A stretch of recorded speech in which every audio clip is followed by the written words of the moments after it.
जिसके साथ कृष्ण होते हैं ना, अनंत ब्रह्मांड के सारे नक्षत्र, सारे ग्रह उनके चरणों में हैं। ये नक्षत्र खराब है, ये ग्रह खराब है। तो ये वाक्य जो मैं बता रहा हूं ना, ये ध्यान से सुनिए। तो हुआ यूं कि जब भगवान 5 जगह मांगने आए थे कौरवों से, कहा था कि 5 जगह दे दो, पांडव आराम से रहेंगे, तुम आराम से रहना, कोई झगड़ा, कोई विवाद, कोई युद्ध नहीं।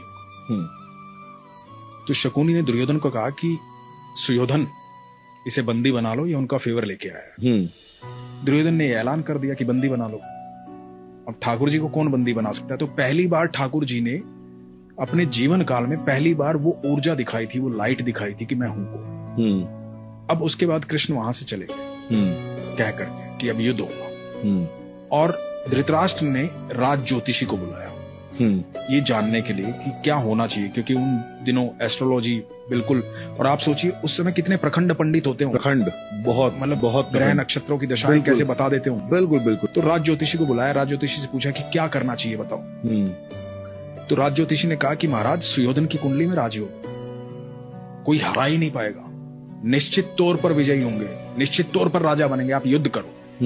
और सिर्फ इस बात पर युद्ध का ऐलान हुआ और युद्ध शुरू हुआ। अब धृतराष्ट्र लगातार चिंता में था। 8 दिन बीत गए, आधी सेना निपट गई थी कौरवों की।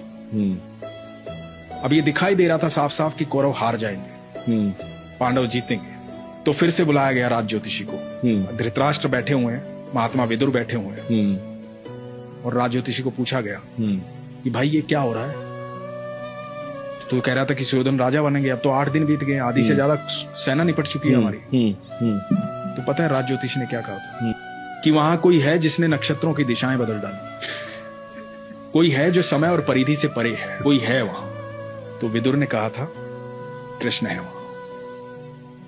ये बहुत कम लोग जानते हैं। हम जब भी मंदिर जाते हैं, भगवान के सामने जाते हैं, तो हम भगवान के सामने नतमस्तक होते हैं।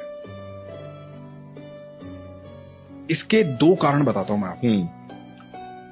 हम भगवान के सामने नतमस्तक क्यों होते हैं, अपना सर क्यों झुकाते हैं भगवान के चरणों? जब हम भगवान के चरणों में अपना सर झुकाते हैं ना, नतमस्तक हो जाते हैं, तो जितना बोझ हमारे इस मस्तिष्क में होता है ना, जितनी दुविधाएं चल रही होती है, सारी दुविधाएं भगवान के चरणों में गिर जाती हैं और भगवान रोंद देते हैं। और जैसे ही आप नतमस्तक होकर के उठते हैं ना, तो आपको एक अद्भुत सुकून की प्राप्ति होती है।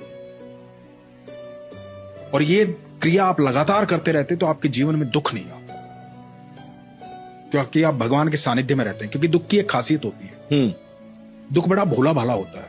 दुख जब भी आता है ईश्वर को साथ लेके आता है। जैसे ही दुख आएगा आपको ईश्वर याद आएंगे। ये बात तो है, भोला भाला होता है। दुख को बेचारे को पता ही नहीं होता तो साथ किसके चल रहा है। वो ईश्वर को साथ लेके आता है। उस वक्त में जो व्यक्ति ईश्वर को देखता है, उसके लिए दुख हमेशा के लिए गायब हो जाता है, और जो दुख को देखता है उसके लिए ईश्वर हमेशा के लिए चले जाते हैं। ये आप पर निर्भर करता है कि आप चुनते क्या, दुख और ईश्वर।